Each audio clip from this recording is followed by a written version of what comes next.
Very warm welcome, everybody, to the next lecture of our lecture series, Stockholm Plus 50, 5 Decades of Global Environmental Governance.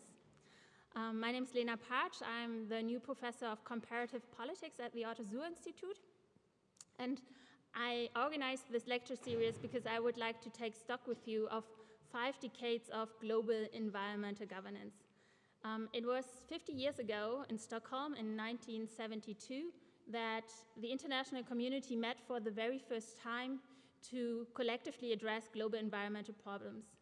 And one of the major global environmental problems is deforestation. So I'm very happy that today we can welcome Daniela Kleinschmit from the University of Freiburg to talk about global forest governance to us. But before the floor is yours, one of the students who is organizing this series with me is going to introduce you. And then, Daniela, you have 45 minutes for your talk, followed by a Q&A session of about 45 minutes too. The session will be recorded, so please, when you ask a question afterwards, use the microphone so that it will be on the recording, your question. Okay. Thank you very much. Okay, hello to all. We are delighted to have with us today Professor Dr. Daniela Kleinschmit, which is full professor of forest and environmental policy at the University of Freiburg.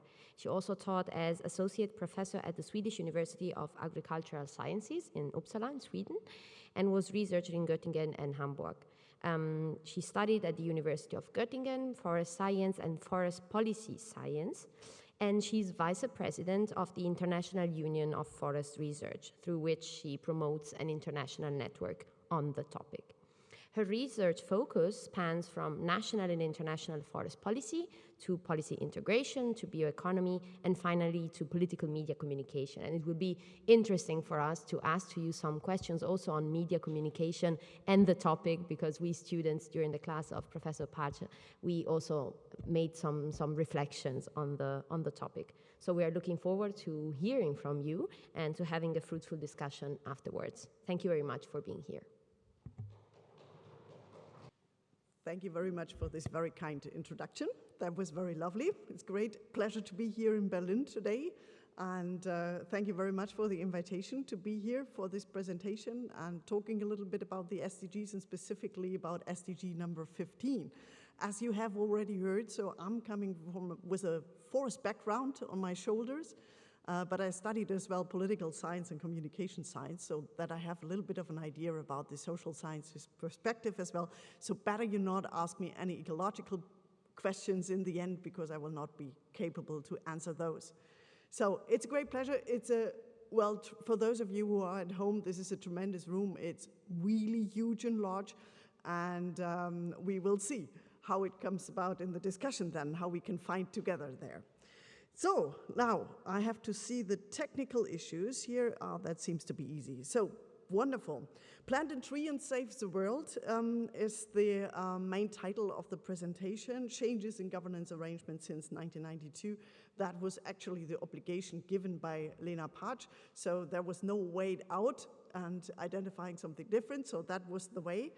Since 1992, that has been one of the major challenges. As you can see, all what I'm presenting here is not coming from myself only, but we have a group of authors, and actually we had a talk this morning to discuss certain issues. So we are still in a flux, we are still in discussion some parts of that, and it's a great pleasure to now present it to you and getting some new insights maybe in the later on after the presentation as well, to hear your opinions and your perspectives and what could be more clear. So we are happy to deal with that in the end. So, as you can see, it is an international group, though rather European authors, which is always a little bit tricky when we talk about global international politics. So I'll come back to that later on. So we have a scientific perspective, and most of these authors are coming from the global north. So keep that in mind when listening to me talking. So you should always have a look into who is the person in front of you who speaks to you and what can you expect from this person. So let's get it started. The SDG number 15 protect, restore, and promote sustainable use of terrestrial ecosystems, sustainable management, manage forests, combat desertification, and halt and reserve land degradation and halt biodiversity loss. That's quite a huge topic. So it doesn't only include, by the way, forest. It is much broader than that, but I will today only focus on forest. I could go much broader. We could go into the whole land use sector, agricultural, mining, and so on, but that would take us another 2 to 3 hours, so we will stop there. We just take the forest perspective. But we can discuss later on. If you feel like we should have discussed maybe parts of it, I'm happy to do that. But why do you come with plant a tree, heal the world? I don't know whether you have recognized that in the last years, well, actually, yeah, I think it's in the last years. It has popped up nearly everywhere. You can't buy anything without planting a tree somewhere. So if you go and buy a bottle of water, if you buy some new wires for your car, if you buy some, well, even oil or gas or whatsoever, you will always plant some trees. You hardly can avoid that. And it sounds so easy and it sounds so triggering that we are getting there. So by just planting some trees with whatever we buy otherwise, we will heal the world. We will do something good for the climate. You all know, even though you are not maybe ecologists, but we all are on the same page that, well, forest trees are one way to store carbon. So they have an important role to play, and we see that as well in many different politics and policy programs where this is mentioned somewhere. So, and we, with our group, we thought like, well, it's not as easy like this. So it's not like planting a tree and we will save the world by itself. So we want to look a little deeper into that, a little more critical on what could be behind and what is actually the ideas behind.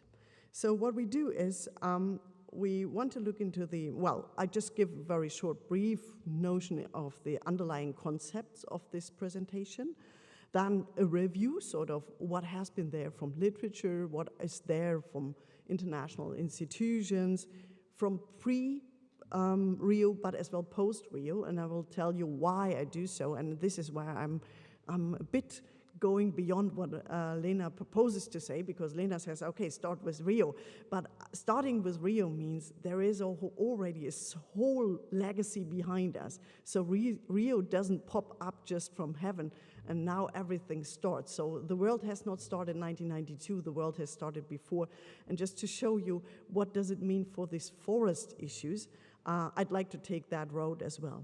And then, well, we will see whether we can find some conclusions or what we can conclude and what we might not be able to conclude. So I think what we could do is, when we are looking for the underlying concepts, there is a whole struggle on, and you might have realized that already because this is not the first lecture you had in this series, that you can talk about international organizations, you can talk about international regimes, you can talk even about more complex, more regimes in regime complexes, or you can talk about governance. And well, actually, if you look into that, and if you differentiate between those, just to very simply, because I don't want to go into depth, that's not my job here, but just very simply, if you differentiate a little bit, this regime's perspective, as well as the regime complex perspective, that came more from a multilateral nation state are organizing themselves at the international level, finding agreements with each other, kind of perspective on political processes. While the governance perspective was right from the beginning on always included as well different actors, so the private sector, private actors, societal actors, apart from the governmental actors. But having that said, I have to say that it got mixed up in the last years a bit, or well, maybe in the last decade a bit. Even though we are talking about regime complexes, those people are talking as well about private actors. So it's a bit mixed. I feel more comfortable with the governance concept, saying that we are talking about steering, we are talking about regulation at the international level. Of course, we do not have something like a world institute or a world government where we have an elected decision maker board or something, but we talk about the different parts and bits and pieces that are coming into there. So, the regime and the regime complex, just that we are on the same page, and this is nothing really special. This is very, well, classical, let's say. I think this is the most popular definition you can ever find. If you haven't seen it right now, so then maybe something got wrong. So the Krasner definition is international regimes are a set of implicit or explicit norms, rules, and decision-making procedures around which actors' expectations converge in a given issue area. As you can see here, his definition is not really closing up to only state or governmental actors. Then, going further than that, a regime complex is an array of partially overlapping and non-hierarchical institution governing a particular issue area. So if we talk about forest, for example, and there is an example from people who are authors who have talked about an international forest regime complex, and this is an example of that.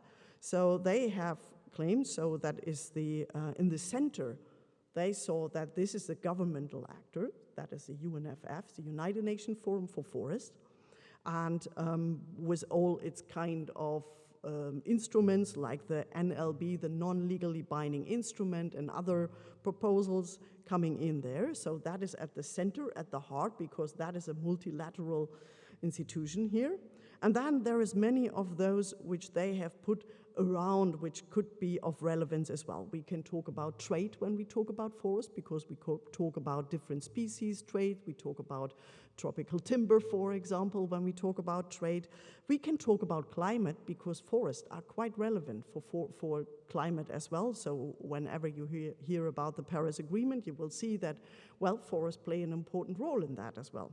And all the other issues as well, biodiversity and so on. So this regime complex shows that, well, forest is combined with many other issue areas here.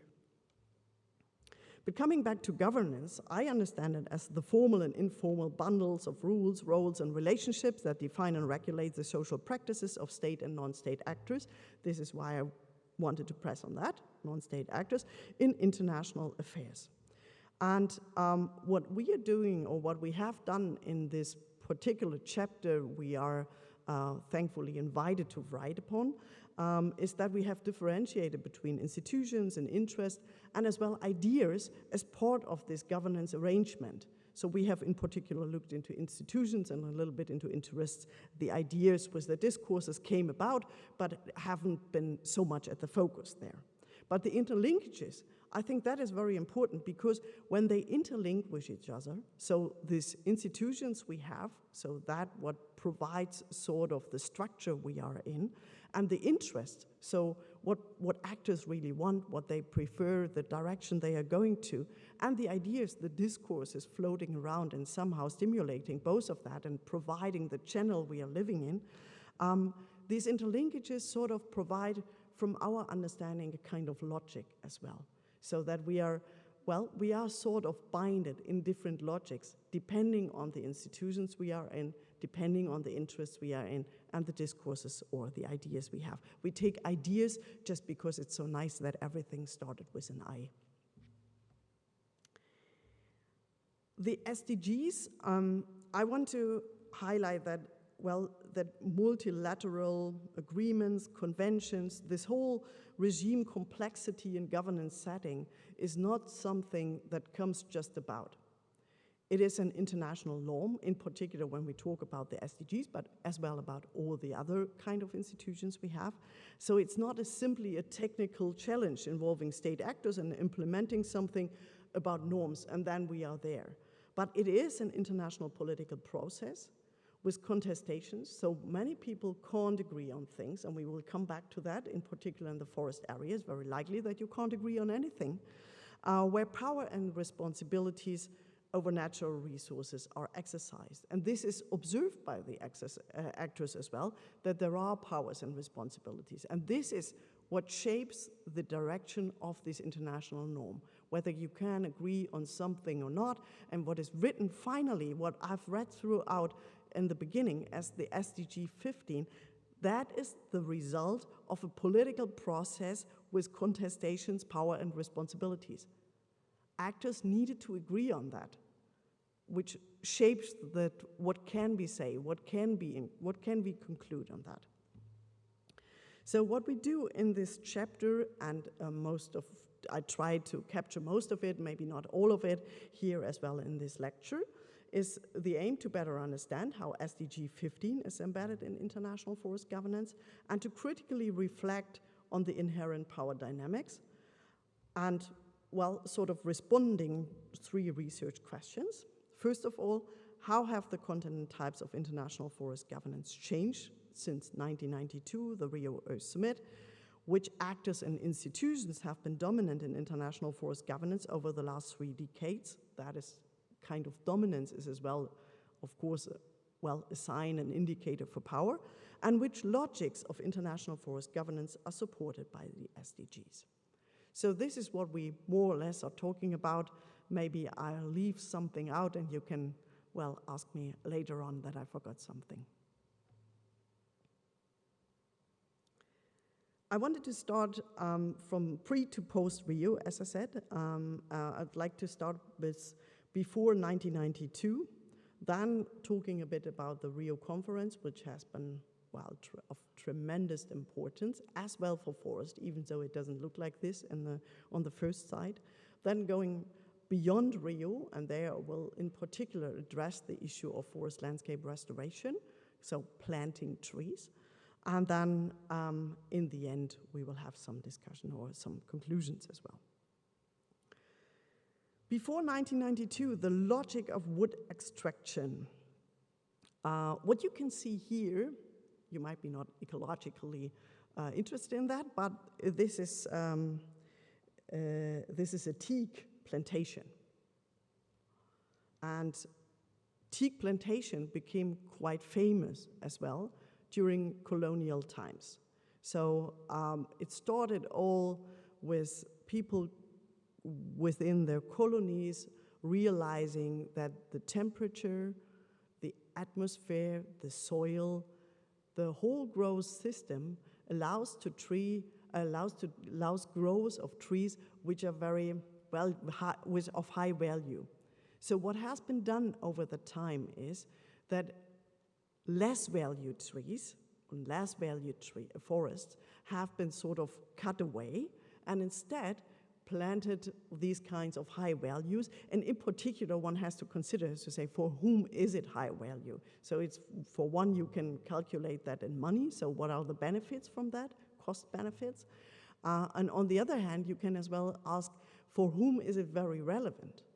And of course, it has been from those being the colonialists coming from the global north, coming into the global south saying that, well, these are very important tree species for us. It's very important for our ships. It's very important for our, well, furniture, for whatever. So the decision taking at that time is, well, we should plant specific trees. And for that, some other forests have been cut away because they were not needed or not that valuable, at least not for those people. So this is the logic of wood extraction, which means like it is extracted in some place in the world and it's shipped to another place of the world. We are talking here about market connection, which is an easy market connection, well, just taking the case of India, where it was very severe as well, with Great Britain as an empire saying, okay, we need this kind of tree species here, so we need to have more of these volumes. And then the funny thing was as well that, well, people were very proud coming from Central Europe and saying that we are the ones, we know how forest and forestry works, how sustainable forest management. We are the ones who have the knowledge to that. So they're going to that countries, they are inviting their experts coming as well to the country, like let's say India, or it could be in Burma, or it could be somewhere else at the Ivory Coast, everywhere, and getting their experts there and say, okay, how we will do it is, this is how the people say coming from this expert knowledge, and will inform you about it. So there has been a lot of wood extraction at that time, and you can see that as well. Oh, unfortunately, one picture got lost. But what you can see here is colonial extraction got as well a lot of criticism as well afterwards. Not at that time too much, but afterwards got a lot of criticism. Colonial wrongs and access to international law. Actually, what you can see there is that people are working in the woods while having these hard jobs of felling trees and transporting trees and getting them to the ships and so on. That has been done by the people who are living there, but the whole kind of administration thing has been done by those coming from the global north. I have as well one book here, which is a German, unfortunately. It says, The German Forest in Africa. So, and this is how it is claimed. This is how it is understood as well, that we have some forest somewhere else. It's our forest and it's somewhere else and it's very valuable, so we need that. And actually, my claim, and you can come back to that if you like to in the end in the discussion, is we haven't changed that. Actually, we are doing very similar things today still. So, we have the colonial extraction of wood. This is how we perceive as well our international governance system, the market system. It was very much placed on market. It has changed a bit because, of course, the colonies were taken back and they got freed from that, but still, during that time, some national enterprises often took over. So the national enterprises took over, and they did it in a very similar way as well. So these are state-owned enterprises, not in all cases, but in many cases, being there and doing anything with the wood there and then shipping it as well to the international market because it is so valuable. So that is the colonial wood extraction, but now we want to come a little more into this governance setting, and I wanted to let you know, and this has been right before the Rio conference, we have the International Timber Trade Agreement, which has formed and agreed upon in the '83. And this International Tropical Timber Agreement was the first one. It started at that time, and it's organized and it's well played out by the International Tropical Timber Organization, the ITTO. They are the ones behind that. And it is a very interesting organization. If you look at that, you can still find them. They are still active. They are the ones who are in charge, who want to, well, keep the barriers down, to have a vibrant market between the global south and the global north, to really ensure that the global north gets those tree species. We can't have them, well, usually in the global north. So to have that, they have as well differentiated in their members between producer countries and non-producer countries, so consumer countries. So we have two chambers there, the producer countries, the consumer countries, and now you can imagine what happens until today, because it's still existing, we still have this separation, and you can imagine, well, thinking about that time, it was rather easy still to say, well, you are producing, we are consuming, that's an easy way, and we try to find ways to really push the market. It was this was really the logic of production. We want wood production there. We want wood market. That was the idea of this kind of agreement we have here in our hands as one of the first ones on forest, which is legally binding and, nowadays, just to give you hands up with that, if you imagine there are many countries who are in between. They are look into China, for example. They are really importing a lot, then customizing, and then sending over and exporting again. And then it's a question, where do you belong to? Are you a consumer country or a producer country? It's not as easy as it is at the moment anymore. So we do have the ITTO as well, the International Tropical Timber Organization, so an intergovernmental organization promoting sustainable management. Everybody is promoting sustainable management, I can assure you. So whenever there is anything about forest and international agreements, they are all, well, in line with sustainable forest management. That's clear, huh? So that is the formal interest which are shown on every website. I don't want to say that it is not true or not, but it's something which is logically there in every organization. And it says, developing internationally agreed policy guidelines and norms to encourage sustainable forest management and sustainable tropical timber industry and trade. That's an important issue. So it's all about market. And this is what has been there before the Rio conference. So the producer logic was one of the major and dominant logics we have had before Rio even started. But we have had some other issues as well. So I guess you have heard about that as well. You have heard about the Brundtland report from 1987, which was sort of the starting point of sustainability discussion.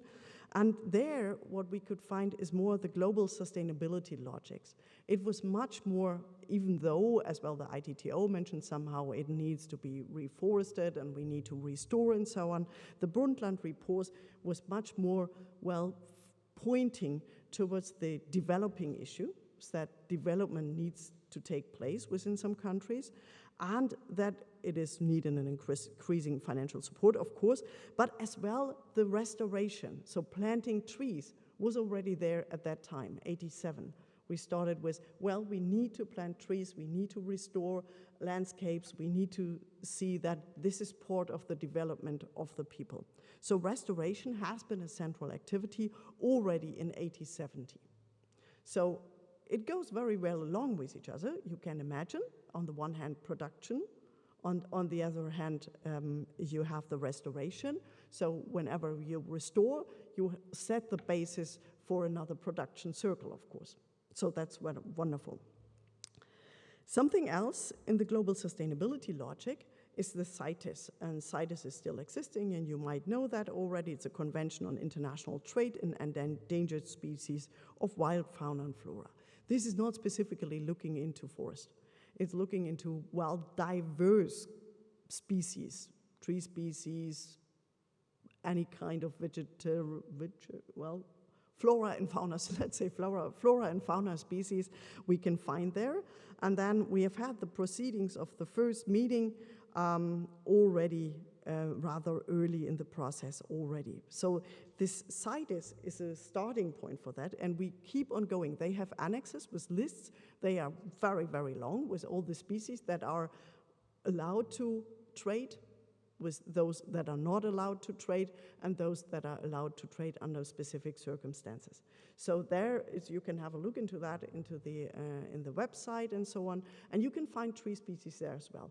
For example, rosewood, which is an interesting example because in some countries it is really a rare species and in some other countries it is not. So it depends, of course, of where you're from. And it has been criticized as well a lot, CITES, because CITES is one part of the story saying that, well, endangered species, and it has been criticized for having a very global north perspective on what should be preserved and what should be not. So who is discussing that? And this is what I meant with in the beginning, saying these are all social norms someone agreed upon. But what we agreed upon here depends on the power which is in the room. So who has a say on what is relevant to preserve or not? And of course, you all know that, well, some species seem to be more relevant to be, to be conserved, like rhinos, for example, or tigers, or anything else which we like very much, which looks good on the poster, could be used as a symbol as well in any kind of NGO funding searching activity. So that is a good thing, but there is other species here as well. So you can find a whole range. Anyways, in literature and studies, find some criticism about, well, who has really a say in saying what should be restored. And even before the Rio conference, we have had another global sustainability logic because the green movement started. And that was a wonderful coincidence.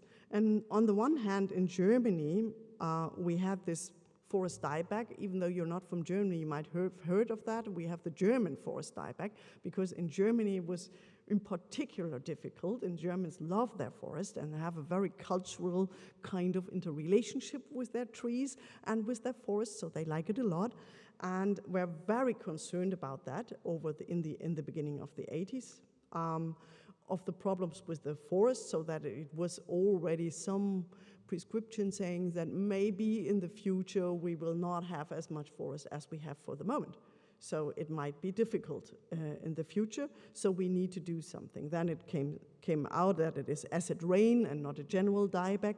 But in this vein of, well, general concern within Germany, but as well in Central Europe in total, there has been as well the boycott for tropical timber. There have been lots of NGOs and activists, and I really tried hard to find a nice picture of that during that time, because people were at the harbor and trying to stopping big ships bringing tropical timber, for example, those species I showed to you, to the European border. And well, the activists tried to stop them and say, okay, we don't want to sell tropical timber anymore because it will destroy the tropical rainforest. So we need to save the rainforest, and that was already at that time, and that very well went along with each other. You can imagine if you are concerned about your own forest, you get concerned about other forests as well, so stop timber coming in here, which is actually the trade-off with the production logic. Production logic, ITTO, was, well, keep on going with the timber, and on the other hand, we have this kind of boycott and movement saying that, no, we should stop that. And there is just one newspaper I could find, an acre a second. So, summing up the time before Rio, first of all, it followed the logics or the legislative logic of production, which has started already very early with the colonial times. During that time as well came the strengthening of logic of global sustainability in case of, well, preserving species, starting to restoring areas, and talking about, well, forest diebacks, tropical timber that needs to be conserved and restored as well. Supported, of course, by green movement. And this is sort of the, well, atmosphere the 1990 conference started with. And you can imagine that with this whole being alerted about forests, it means as well that people were quite concerned, and the idea was to have a global convention there in this direction as well. A global convention on tropical forests. And now you can imagine that if you be part, or you're part of a negotiation team of a country coming from the global south, having some tropical forest, that you might not be very happy about the situation that you will have in the end a global convention on tropical forests, even more so as the forests in the other parts of the world have been already clear-cutted some years before. So that is a little bit of a difficult situation here, but with this kind of suggestion, one came in and say, okay, we want to have that. Yeah, we will see what comes out of that, and you might have known that already, that, well, what has been finally agreed upon in Rio, legally binding treaties here, is the United Nations Framework Convention on Climate Change, the United Nations Convention to Combat Desertification, and the Convention on Biological Diversity. What you can't see here is the Convention on Forest. So what happened? You can imagine, some countries said, no, we will not have something on tropical trees. We will not have a tropical forest convention because we are sovereign states, and nobody will have to say us what we are going to do with our forest. And actually keep that in your mind, because it hasn't changed until today. So this is where we are, but anyway, these Framework Convention on Climate Change and Biological Diversity and United Nations Convention to Combat Desertification, none of those is really about forest. It's about climate, it's about biodiversity, and it's about deserts and trying to keep deserts away. But all of those have large impacts on what forests are. So these kind of multilateral treaties have a large effect on what has been done with forests. And the perspective, you can see that as well, the perspective here is not the logic of production. It is not about, well, how to produce timber and getting a good market for it and sending it off and using it or something like that. It's much more about, well, sustainability issue. It's about climate change, it's about biodiversity. So that has changed quite a lot over the time in the 1992 and has affected forest a lot, while it was before a very, let's say, a governance arena was very classical forest stakeholders and actors involved. Here, new actors, which doesn't mean automatically it's new actors in a sense of non-governmental actors, but new actors in a sense that they are from the different policy area, are coming into the scene. They are capturing as well this forest arena and having a huge impact on that, and have that until today.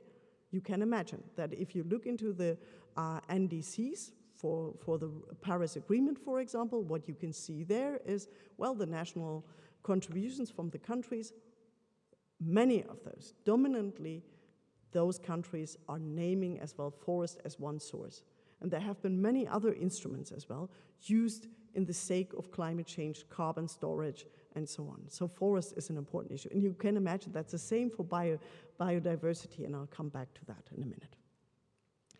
But having that said, one has to say as well that there was an outcome of forest. So there was no convention, but there was an Agenda 21, and you know that, and one chapter within that is chapter 11, is combating deforestation. So here we go, here we are starting already. We should do something against deforestation, which means as well, planting trees, by the way. So it's part of the story here. And there you can find those objectives and that we should keep on going with that. And the idea for that was as well to continue with that. Okay, we haven't solved the issue with a convention, but we will do so in the future. And with the Agenda 21, we have the foundation, we have the basis for that. So that has started for that. Just to let you know, because there is a huge discussion in the literature about why was there a failure of a forest convention, even though climate change has succeeded in getting a convention and an agreement, why couldn't we agree on that? And there are different reasons. If you look into different authors, you will find different reasons for this. Some say that, well, forests are too important for international commerce, the production logic. We need the wood, so it needs to be shipped. We need that. We want to continue with that. We don't want any standards. We don't want any regulation on that. Keep on going with that, so we will have it not. And that this is, well, was one of the reasons why actors couldn't agree on anything. Others say it's a lack of information on possible consequences of forest degradation for other policy areas, like climate change, for example, and a strategy to not increase the standards for forest management. The Global North and its focus on global forest values was maybe the one most critical point, saying that, okay, you're looking at it like on tropical forest, but you understand it as a focus on global forest values. So you understand, and this is still today, if you want to have a funny information, then you look into an older Twitter message from the Brazilian president, who was responding to President Macron, who was saying that he should do something to save the lungs of our earth, and that is the Brazilian Amazon. So, and of course you can imagine how the Brazilian decision maker has responded not very friendly of it, and understanding that still these are global forest values we are understanding in other parts of the world. So that's what we do. And of course these countries are claiming their sovereignty to do with their forests what they want to be. And of course, there seems to be a mismatch between cost and benefits for countries from the Global North and the lack of leadership. Because, well, one could have agreed maybe if we would have had enough finances for that. So, well, countries were sort of, okay, if we say we preserve and make conserve areas of forest, we could maybe agree. But who is paying for that we are not using the forest? And then the question is, yes, who is going to pay for it? And yeah. And the payment or the idea to pay for it was not too high, actually, at that moment. And people were therefore not really pressing for it. So, but anyways, we have the Agenda 21, we have Chapter 11, and beyond the Rio conference, it continues with that. So it continues with the Intergovernmental Panel on Forest, which had 140 proposals for action, what should be done, and that was followed up by the Intergovernmental Forum on Forest, 120 proposals for action. You can imagine that's a whole lot of proposals. Huh?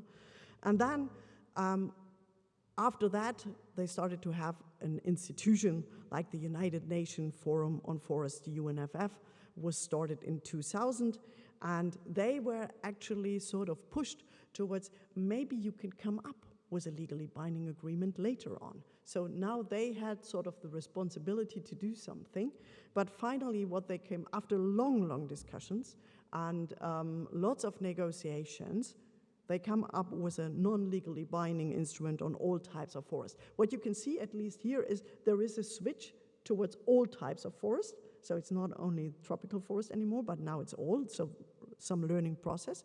But still, it's non-legally binding because nobody could agree on anything here. So it's very weakly defined. And they were talking about national forest programs so that there should be more participation from non-governmental actors to be involved in forest policy all over the world. So maybe that was a major success they have had during that time. So that was what followed up in the real central forestry area after Rio.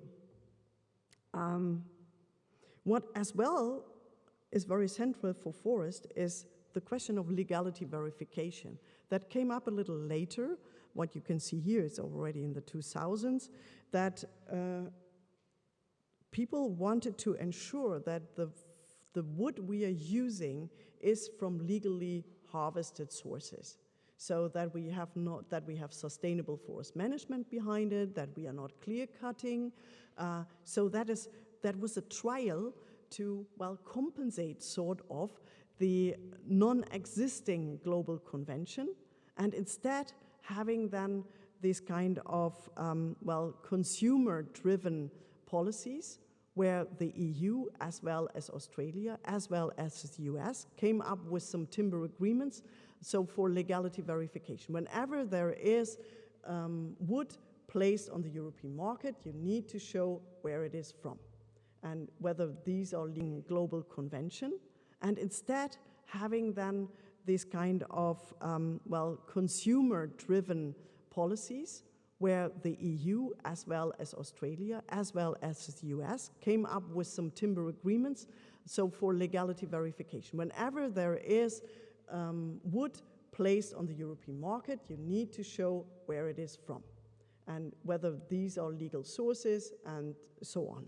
So that has been an important issue to try to capture this sustainability issue through this way. But this is, as well, it's a producer logic, isn't it? So it's because on how can we safeguard that our consumption is okay? So it's about consuming and how to imply this. This is sort of a backdoor way of a convention, and this is supported as well by voluntary partnerships agreement where partners are trying, well, bilaterally, one country with another country, with the EU with another country, then saying, okay, if your governance institution is fine, we know that it is wonderful and you don't need to prove that hard that your timber is legally harvested. Actually, that was not very successful. We don't have that many partnerships. The idea was to have with many countries such a partnership, but it's quite complex, and they need to do and show a lot about their governance situation. So this is what has been talked a lot about. And this has been as well added, and this started already, well, very early, actually in the 90s, with the forest certification, which is a private certification way, so which means like this is not a multilateral treaty or something, but as a reaction to this failure, well, I call it failure, of non-global convention on forest, there as an idea, how can we ensure sustainability on the forest, in the forest area? And this is as well about markets, of course, but it's as well about sustainability, because we want to ensure that we have sustainable forest management, and that we do not, well, clear cut and having nothing left in the end. And this is how certification came in and took over. And the idea actually was that in particular those countries who are exporting a lot of wood are going to certify their forests. What happened is a bit of a different story. Many countries, in particular the global north, have certified their forests because it's easier, because their standards are already there. But what we can see as well, it differs a bit because we have here 2 schemes. There are many more, so these are not the only ones. Maybe the most important, most popular one is the FSC certification. You can see that everywhere. So if you have something to write down on paper, then it's for sure that an FSC logo is on there. So what is in there became that other actors became more and more relevant in this arena. And the governmental actors stepped back a bit. And one says, okay, you haven't solved the issue, but the private sector then will do so. And the private sector was quite involved in that. And even though this FSC certification came from environmental NGOs, supported as well by Greenpeace, WWF, has been supported a lot. In the end, forest industries liked this suggestion as well and took over this idea as well. Problematic is, with both of this, not only for FSC, is of course that there is lots of paperwork included as well, that you need to show that it is partly easier for bigger industries who are doing these paperworks anyway, while smaller ones had some difficulties with the prices and finances and so on. So, what else? Just need to look at the clock. I'm fine? Good? Perfect. Good. What came up after Rio as well is, for example, REDD+ is within the framework of the UNFCCC. So Climate Convention is reducing emission from deforestation and forest degradation, and there it started. So forests became really important for carbon sequestration. So very important role. This has been one of the most important instruments at that time, very promising. It was really highlighted.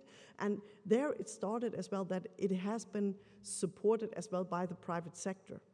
Because there is a production logic in there as well, because you can include that. It's not that you have to conserve everything, but you can have, for example, plantations for carbon storage.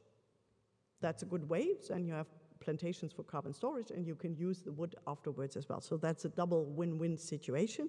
Of course, there were lots of problems with that, and until now, it really was very promising, but it lost a bit on its pace. So it got some problems with finances. So where do we get the finance from? Because the idea is that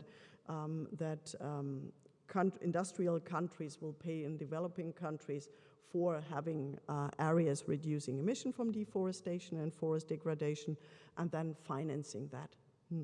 But that was not as easy as thought in the beginning. So that is sort of a mixture of this logic of production, but even more so on sustainability, so the climate offset idea, which has been fostered even more so in the Paris Agreement again. So that was when in the Paris Agreement, this kind of carbon sequestration through forest became another layer as well, very important area. I talked at the beginning about the biodiversity and about CITES and the biodiversity targets. We have the Aichi biodiversity targets, and one of those Aichi targets, oh, that's good. I should stop. So, says that by 2020, the rate of loss of natural habitats, including forests, is at least halved, and where feasible, brought close to zero, and degradation and fragmentation is significantly reduced. Here you say this is really, well, halving degradation and fragmentation, and while doing something against the loss of natural habitats, in particular forest. This, you could understand that as a logic of sustainability, of biodiversity, doing something for ecosystems and so on. So not so much in the production line. And at the same time, we had other social movements supporting as well, going in this direction of planting trees, where we started with. For example, the Green Belt movement from Wangari Maathai as one way on, well, really bottom up, not a multilateral organism, international institutions supporting not by this, but starting really from bottom up on what people think, what are the problem, and then starting it and getting into that and planting trees for their livelihoods as well for inclusion, for empowerment of people there. So that is another idea which you could see as well, that was a strong idea as well in other formats, but here it really came into being in this one. And it has been all supported by, and I really want to show you this one, it's a science publication that came out in 2019. Unfortunately, I have no picture from the map, but these colleagues coming from Switzerland, that was a real highlight in 2019 because they were sort of measuring how much potential we have in the world for planting trees. And so that was wonderful because they have, I don't know how many millions of hectares identified, where trees can be planted in the future. So that was, people were really excited about that. Saying that this will save our climate, this could be good for the empowerment, it could be good for biodiversity, so actually it could be good for everyone in the end. What has been then critical in the end is they have been a bit rough with that. So there were areas involved that not 100% are free. So it's always a question of what do you call a degraded land or a land free to, well, be planted?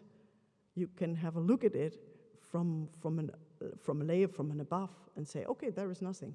But if you are living close to it and it's your livelihood that takes place there, then it might be a difference. So it's like, well, planting trees in your garden while you want to have, well, some space to lay down and having a little bit of sun. So, but this is more for the livelihood. So that was a bit criticized as well, that maybe it's not like this, that we have that such high potential, but there are villages included and people included who have their livelihood in these areas.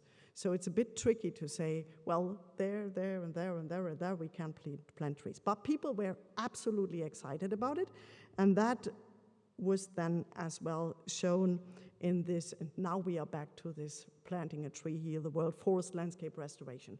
That has been a concept that has been really pushed by the Bonn Challenge, and the Bonn Challenge is something that works together governmental actors as well as private actors, including that, in particular market actors. And this shows as well, this is sort of trying to, get them all into the boat. On the one hand, you have somehow production, you can have preservation, you can offset carbon, so all of that in one. So planting trees, so forest landscape restoration, a planned process that aims to regain ecological integrity and enhance human well-being in deforested and degraded landscapes. So that is the Bonn Challenge, and that has been even furthered with the New York Declaration on Forest as well, where you can send pledges. So as a firm, as a private person, you can say, okay, I pay such and such money for another hectare of forest. So they have high hopes for that. They started with 150 million hectares that should be planted. The New York Declaration was even 350 million hectares of forest that should be planted. It's not going as well as suspected, but people are still very thrilled about it, and that is one of the major reasons why you find that everywhere. So whenever you buy something and you plant the trees, that's part of the story as well. So you do that and you do something good for everyone.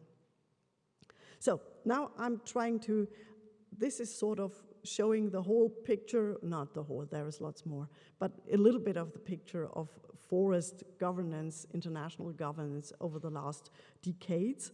And coming to an end and trying to sum up a bit, the institutional logics we found is, well, the production logics, which has started already with the colonial times, but has continued as well until today. I haven't told you about bioeconomy, but that is as well a perspective where very much policy-driven, very much driven as well from the industrial sector, saying that we want to save CO2, we want to be, and this is in these times in particular of relevance, being independent from fossil energy sources.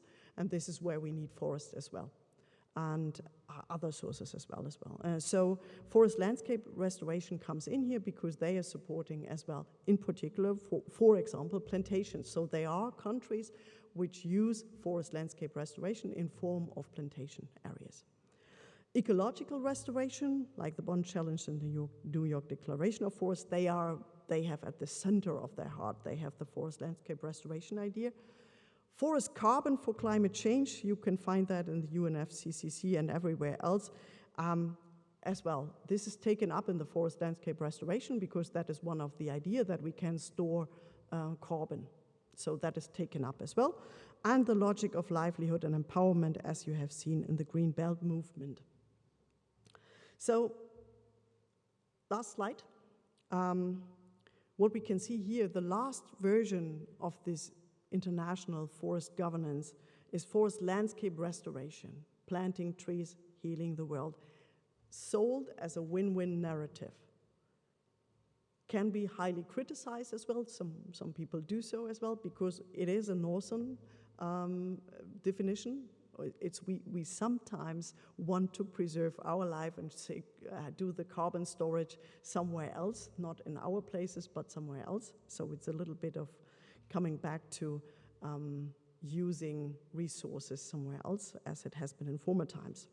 What we can see as well, powerful multilateral institutions in the forest sector, it has never changed. So there are powerful institutions, there are powerful international organizations as well, who have an important role to play. All these UN organizations which are included, the World Bank included, the ITTO included, and many others who have a say within that.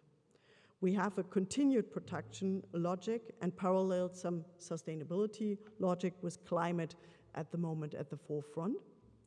We see some empowerment and rural development issues as well within the forest landscape restoration, but it's mostly at the back seat, so it's a bit, well, we do that as well, and it's claimed as well in the definition, but it's not the driver of the story.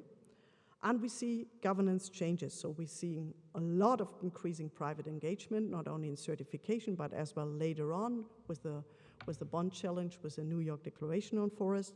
But we see as well that the governmental actors, the nation state, are continued prominent and very highly relevant within forest governance since the last 50 years. Thank you very much.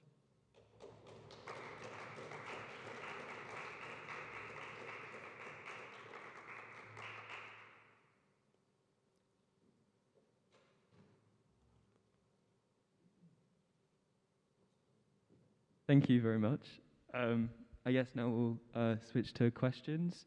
So if you have any questions, please raise your hand, and then we'll come around with a mic. It's really important that you speak into the mic for the questions, because otherwise the live stream and the video won't pick up the question, and the answer obviously won't make any sense. So yeah, does anyone have any questions to begin? Yep.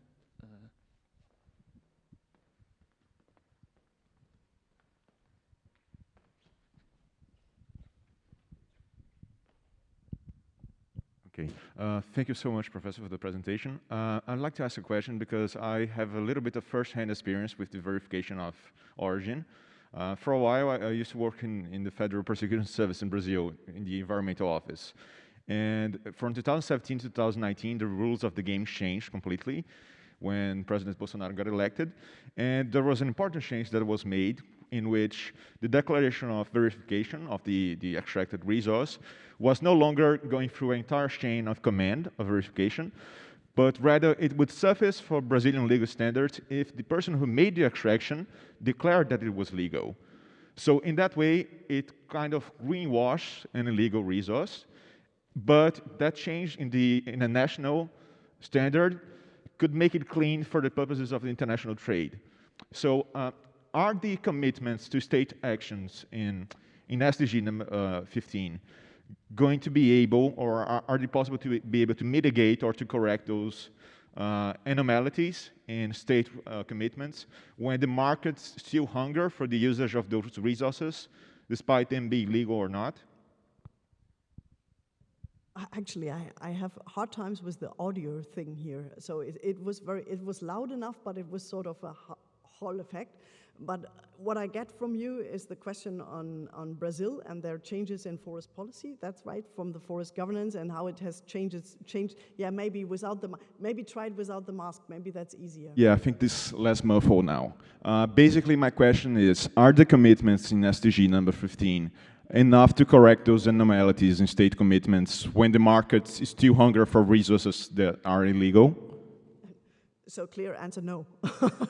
No, it's not. No, thank you, it's not. So what we have seen, Brazil is a very interesting case actually, because they have changed their policies a lot, and they have been a role model actually in the around 2008, 10. There was real, the deforestation rate was really going down. And all the countries are looking towards Brazil and saying that, well, they doing good. But then it changed tremendously because they have changed. Well, actually, they haven't changed policies too much.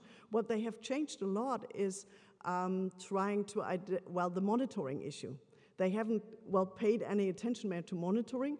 And then, if you don't pay attention to monitoring, you can do whatever you want. And in the end, what comes out of that is, nobody is taking care of that anymore, and nobody is responsible. And since that time, deforestation increased a lot. And of course, the SDGs, with their sign of what you should do in the future, that will not hold true. That is, the SDG is something, states agreed upon and a general note, but it doesn't say anything about standards that has to conform to in each of the countries. It just says that, in general, we should, in total, but it doesn't say anything about any country, otherwise there would have been no agreement upon that.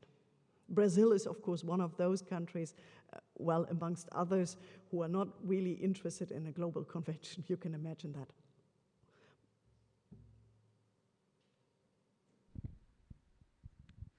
So my question is related to a dichotomy in sort of global governance. So we have the global north, the global south, and you mentioned producing and consuming countries.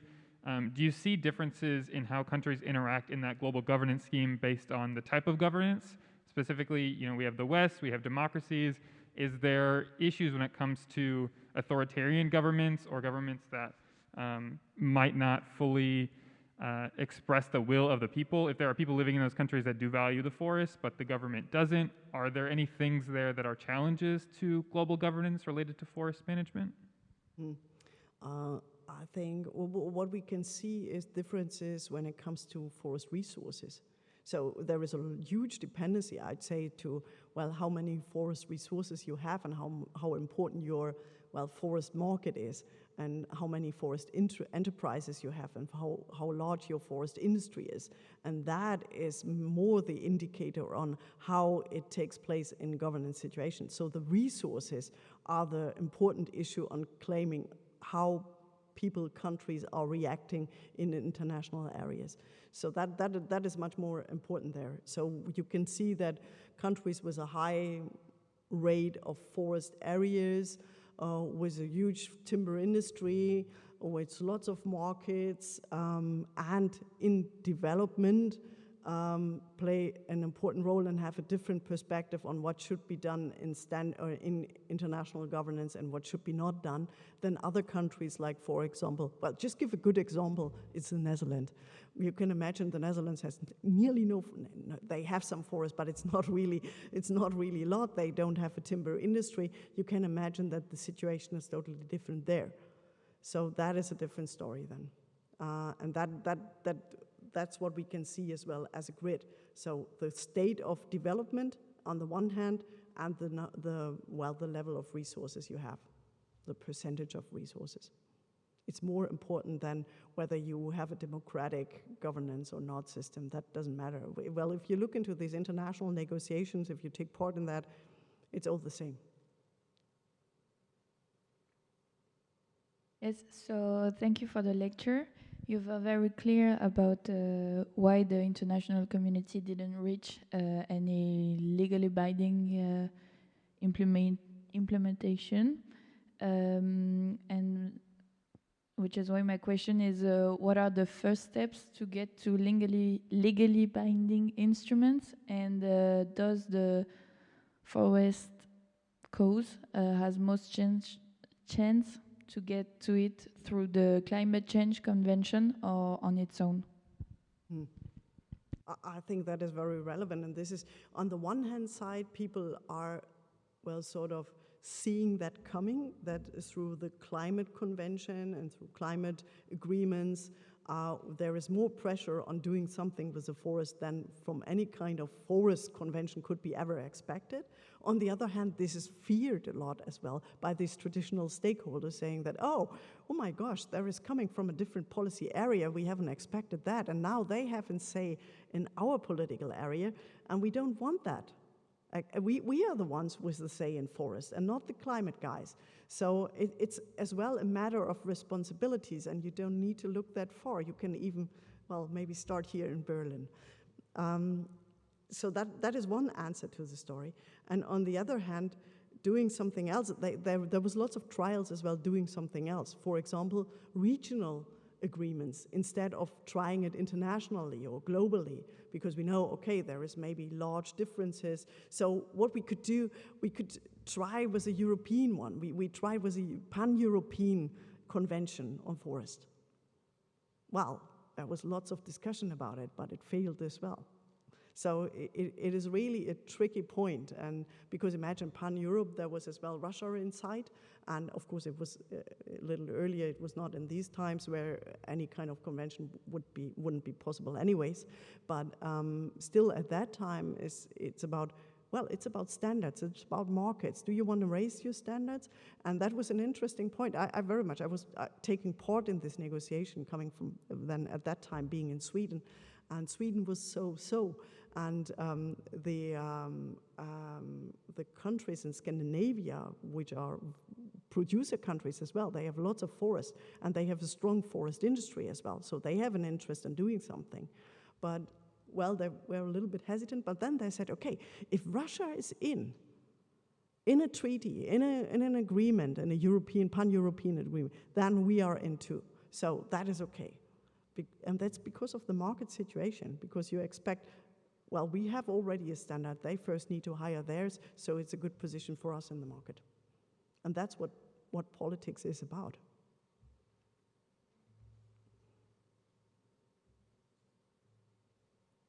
Hello. Rebounding on the previous question and what you just said about Russia, like there are two countries which I feel I don't read so much about in terms of forest management, but whose the stakes of which are very important is China and Russia. And you mentioned China being one of the biggest or maybe the main timber importer, and Russia has, I think, also the largest forest area of any countries. So do you know something about their approaches in terms of forest management or the role they are playing on a global scale?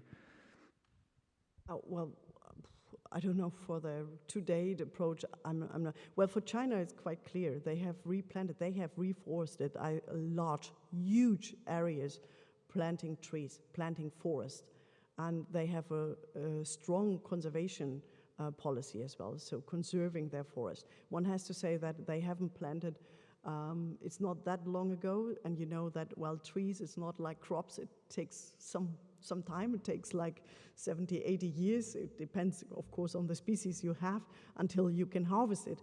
But in China, we are not that far. We have not that, so they are really depending on resources coming from outside. That's a very important issue there. When it comes from China, they need the wood market, and this is as well what, well, people, I showed you that this legality verification became so popular in the EU and in other countries as well. What some authors are suspecting is that this has a leakage effect. Because if the EU sets a high standard and saying, okay, you need to show this is a legally verified, sustainably managed forest to come in here, then maybe bringing it to another country, for example, China might be easier. So maybe the wood production and the wood market is going more towards China. And what we can see is they do a lot in Africa. So they have lots of resources bought in Africa, bringing even their workers to Africa to do the harvesting and so on. And of course, they have strong collaboration with Russia as well, even in particular, of course, in those areas that are at the border. So yeah, that's maybe the most important point in there. And of course, when we look into this legality thing and sustainability issue, what we can see from China is that it is suspected that sometimes maybe it's somehow greenwashing possible as well. So if you have some wood coming from Africa going to China, and then you have different sources of wood, you have those legally, you have those that are might be not legally harvested, and then you mix them and you produce, and then you send it off and it comes to the EU.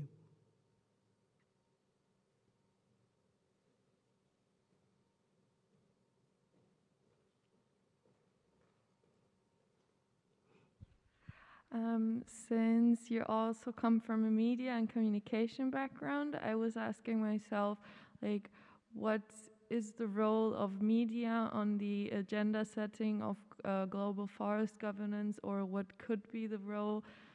Because I think everyone has heard of deforestation of the Amazon, for example, but other countries and other types of forests are usually like not that covered. So could it say like serve as a pressure, or yeah, what's the role of media? Thank you. Absolutely, it worked in the past as well.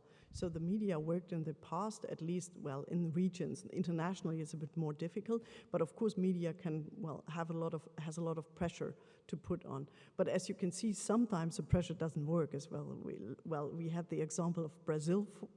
There was lots of pressure on Brazil as well, with lots of activists, lots of NGOs, lots of media reporting as well about those. But it has not really changed something. But in general, there is a way on putting things on the agenda again, bringing things on the agenda, and it has worked partly in the past.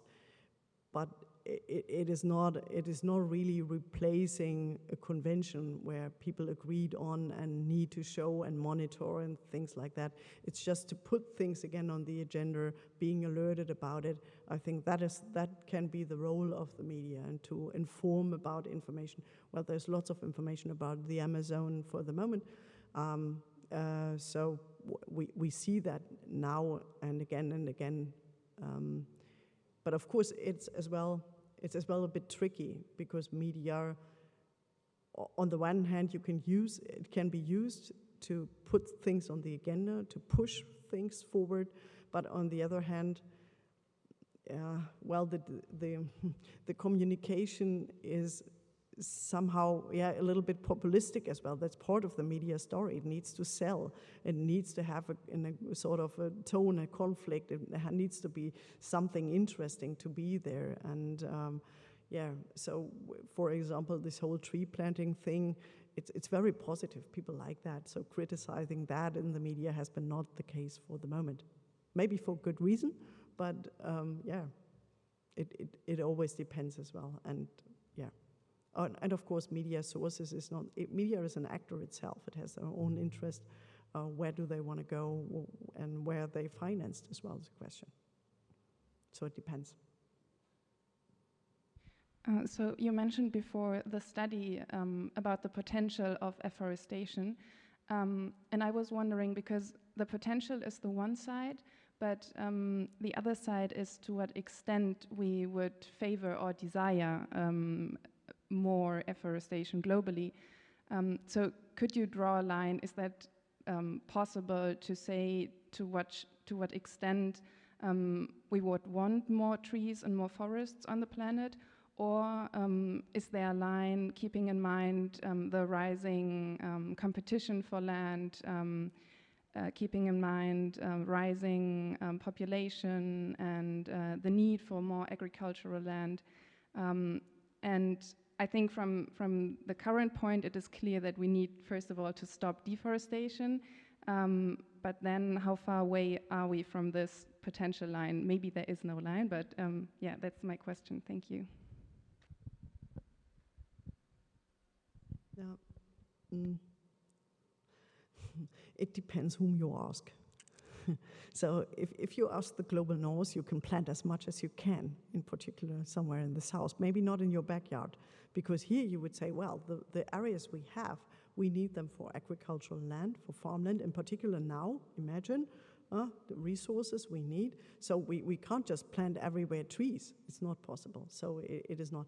And we have large urban areas and so on. So it's a bit difficult. We plant some trees, but not too many, and it's mostly restoring those areas that have been suffered from droughts and so on. So our need, so global north industrial perspective who want to offset carbon is quite huge. So to go further with that, and that has been pushed internationally a lot. So the agenda is very much on, we are agreeing we need to plant more trees. But if you ask the local people where the trees are really planted and where an area is planted or becoming a plantation, which is owned then by someone else actually, and you are excluded. And we know that there are studies, for example, excluding people, in particular those being the poorest of the people. So I don't think that they are really in favor of having more planted trees in their areas. So it very much depends on where are we talking, from whom are we talking, and I think that's maybe the most important issue. I'm not against planting trees, that's a good thing, but it has to be not sort of a global discourse with a global value of our global lungs and our global climate, but it has to somehow fit as well those people where we plant the trees and where the most of the plantations are. And there are very good projects, of course, so there are wonderful projects that are certified, that are observed and ensure that they are in line and with participatory stakeholder inclusion in there, that people have really a value from that. But there are other examples as well, where there is, well, this is a private forest plantation, you are out. And that is, of course, another extreme. So it's really hard to give a real answer.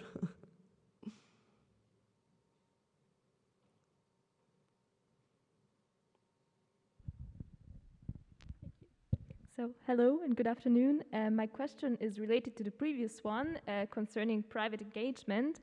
I'm curious whether the search engine Ecosia, which wants to plant trees per search, is an effective means of doing so, if it has any potential, and if the numbers increased considerably, would it have any kind of significant impact? Mm-hmm. Yeah, thanks a lot. I have to be careful about that because we wanted to do once a project with Ecosia, so I'm very transparent here. So I haven't looked into that. I don't have the numbers. I don't know exactly where their projects are, but as I know, they are certified in a way that they have proven projects. But I would need to have a look at it, so I should be very careful to say anything about that. This is a very sporty engagement for you. 100%.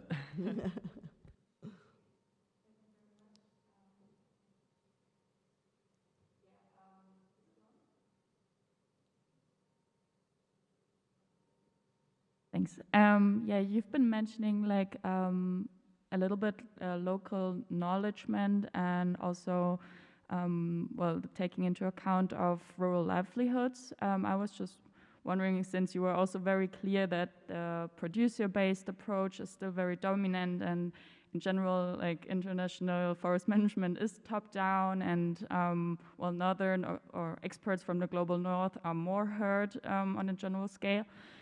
Are there like any really promising approaches to incorporate indigenous well, knowledge and their demands and their interests and so on? And I was also thinking, or maybe wanted to ask if the Indigenous and Tribal Peoples Convention, the ILO 169, I'm not sure if you're familiar with it, could be a promising approach since it aims at protecting indigenous land rights. Yeah, thank you. Yeah.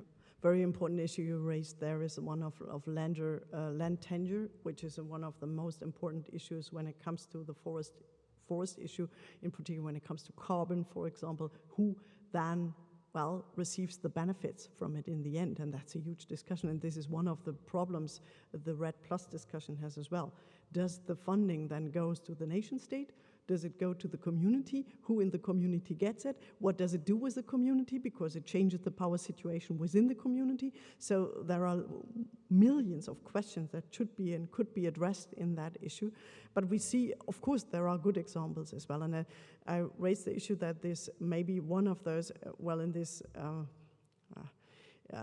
this UNFF proposal on non-legally binding agreement, which was not, that was not really a success, one has to say so. But coming up with this national forest programs was the idea as well to take in stakeholders at the national level in national forest policy making. And actually all countries were sort of supposed to have that, to include people into their national forest programs and what to do. And some have taken that more serious than others. In some it has been very successful, and in some it was not. Actually Germany was not very successful by that, but they tried, but it was not very successful. But there are I think increasingly issues about that, about indigenous people, taking indigenous people in, local knowledge, taking local knowledge in. It is considered more and more. I'm not sure whether this will ever be a dominant global discourse. It's rather widespread as well. This differs the interest of some communities say, yes, we want more forest, we want more inclusion, we want carbon offtake, we want to have the benefits, and others say, no, we don't. So it differs quite a lot as well. But the question is really from whom do these aims, the goal setting, who is really doing that? Is it the global convention? Who is really in the end struggling to find the right way, or do we ask the local people? And I fear at the moment we are not really asking the local people. We are more saying, well, this is the general way we want, this is the aim we have now implemented. It is somewhere over there.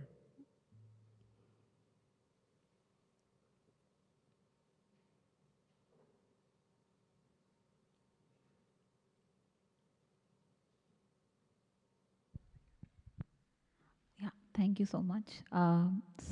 My question is about management of supply chains, something in which forests again play a huge role, and there's increasing focus on like environmental due diligence and all of that, which is something where like private engagement, for instance, can go a huge distance if they want.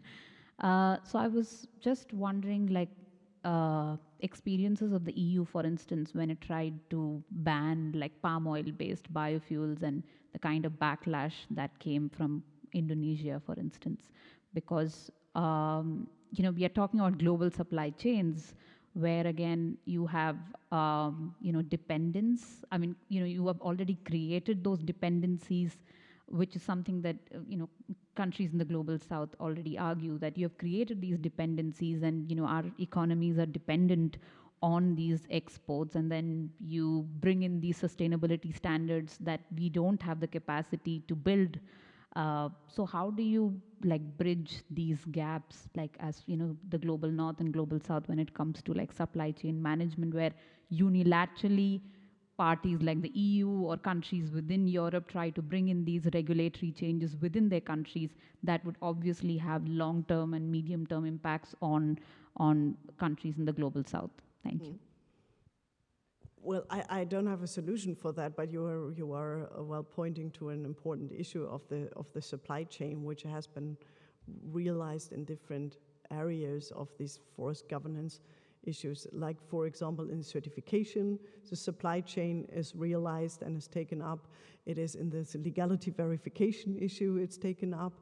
It is as well then now in the deforestation-free supply chain, which is the most important, most relevant topic for the moment. So how can we ensure that we have deforestation-free supply chains? So talking about oil, for example, oil plantations or soya or whatsoever, how can we ensure that there is not one native forest that has been cutted before? So that is it's an important issue, and that is now under negotiation. This is now on the topic to be deforestation-free supply chains. But whether and how they really deal with the dependence which is already existing, I'm not pretty sure about that. And that is always, and that is a tricky point, I think, with this kind of consumer policies we have starting, so we do have a green, whatever comes to our country, that is wonderful. And we have a green West, in this case it's a red one, but usually it would be a green West, and then saying that we are fine, we are well off. What happens in other countries is, and that's a different to a global convention or to an international treaty or whatever you have. There you would need to agree on it, and it needs to be right for everyone. But having these consumer policies, you would not need to take care of that. You take care of your own West, and then the rest, I think they tried to do that in the VPAs stepwise. It was this voluntary partnership agreement. But as I said, it was not, I think we have 7 countries with voluntary partnership agreements. That's not too many, actually. And the expectation was much higher. So that it is more the whole governance scenery which is looked into that. And but it will continue to be an issue on the agenda. Okay, there's been a great round of questions. We have time for maybe one more, and if not, we can wrap up. No?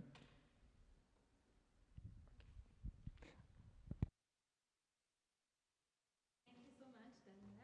I also have something for you, and it's related to your talk, I just realized, because it has an FSC logo, so we don't know it's some chocolate, if the chocolate was grown on deforested land or not, but the package is made out of timber from sustainably managed forests.